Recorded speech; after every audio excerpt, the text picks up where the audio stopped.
Hello, I'm VX Toycat and welcome back to another video. Today, 0.12.0 is finally out for Minecraft Pocket Edition on both Android and iOS, so you can go download it now and enjoy the massive host of features that it actually has. However, if you do look at the, the changelog for this, it's actually such a big update and so many different things that can be kind of overwhelming to look at that. So I figured to simplify things to let you know what you should be excited for if you are a casual Pocket Edition player, I would just go through the 5 biggest features and why they are such cool massive additions to the Pocket Edition in today's video. So please do like it if you do like it, because it helps out the channel a lot, and let me know you do like it. But let's get straight into the video already, shall we, with the 5th biggest feature in this update here. So this is going to have to be the UI changes they have made. So these seem like they're simple, and a lot of the time they are, but they have made quite a lot of them, and you'll notice them everywhere when it comes to the fact that there's now a hunger bar on the top left. Now the pause buttons are in the center. Now when you get a stats effect, it shows up on the right. But one of the really cool ones that you'll appreciate a lot, especially if you play creative, is the fact that they've expanded the inventory slot, at least on tablets, to make it 9 full slots now. The 9th one really being the dot, but still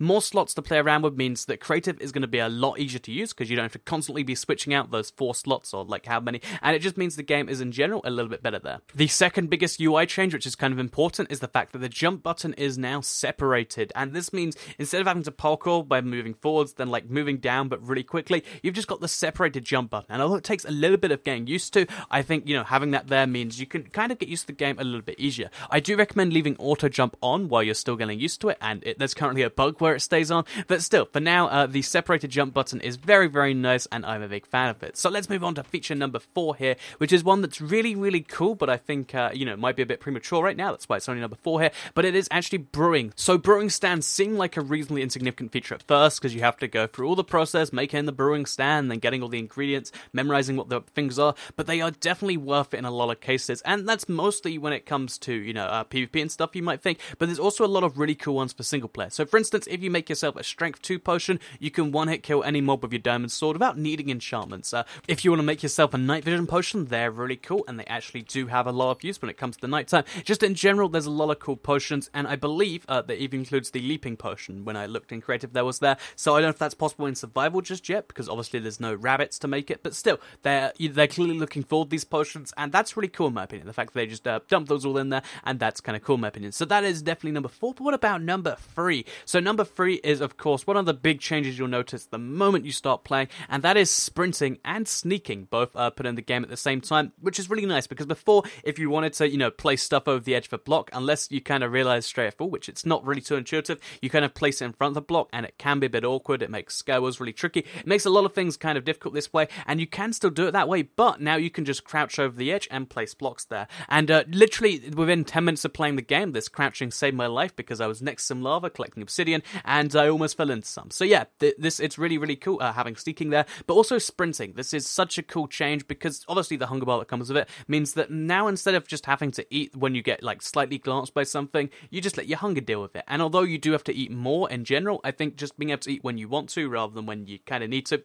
I like the new system better. I like that it matches the consoles, and I also like that you can go faster. I always felt like I was held back by just having to walk, but sprinting is finally there now, and when the servers all adopt it and you can play some survival games, I think that's going to be a really cool little change there. So sprinting and sneaking, definitely number 3. Number 2 has to be enchanting. I briefly mentioned this earlier, but they did bring enchanting into this update as well. So enchanting is so cool, not only because it allows for so many different things, but they also, again, they did something that not the console edition or the PC edition thought of, and they included every single enchantment in the creative menu. So if you ever want to just do that, you can get protection 2, for instance, 3, 4, and it means there's more books, but it means it's better sorted. But also in terms of survival, it just means your stuff can be better now. Just give your sword sharpness 1, because why not? Give your pickaxe efficiency 1, and then also it gives you something to work towards. When you're mining, you don't have to feel like you're wasting your time with the redstone blocks that aren't going to be useful for a very long time. Instead, you go in there and you're like, oh, well, I'm getting XP now, which means I can enchant my armor. Let's go look for redstone. And yeah, I think it's really, really cool. Enchantments are in the game, and now there's a reason to get experience. So I might make a video on the best way to get experience on the Pocket Edition, but for now, that is having to be number 2. So number 1, what is it? This is a big one, and it's one that you might not even think about, that you're like, oh yeah, of course, and it is the Nether. The Nether is such a massive one, because obviously it's needed for brewing earlier, but it's just one of those big parts of the game that really, they hadn't been able to do for so long, because of course there's going to be a bunch of performance transition stuff, getting all the mobs to run. But right now, the Nether is in the game, and it's so cool to experience it for the first time in Pocket Edition. I had a bunch of fun, and also because when you go to the Nether, you can make custom-sized Nether portals. So it's got that kind of like nice, PC twist to it, but very nice Nether.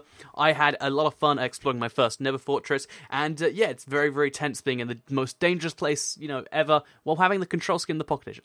I liked it, and I recommend giving it an explore. I feel as though the generation is slightly different to the console version and the PC version, but that could be just my feeling. But yeah, so far it's definitely cool. There is in fact chests in the Nether fortresses, so you can get yourself some free loot, and I got myself a saddle and some gold, which was pretty nice in my opinion. So yeah, that is the Pocket Edition 0.12.0 update. Those are the 5 biggest features. I'll link in the description, of course, the full changelog if you want to go through it now, but I figured I'd just go through the 5 biggest features, let you know about them, and let you know that they're cool. So, thank you all for watching. I'm probably going to do some more Pocket Edition videos later today, but don't worry, I do have a Minecraft Xbox/PlayStation Redstone tutorial coming much later. Thank you all for watching. Like it if you did like it, share if you really liked it, and subscribe if you're new around here. I make videos like this every single day on my channel, and if subscribed, you'll see them daily on your homepage. Thank you all for watching, and I'll see you all in the next video.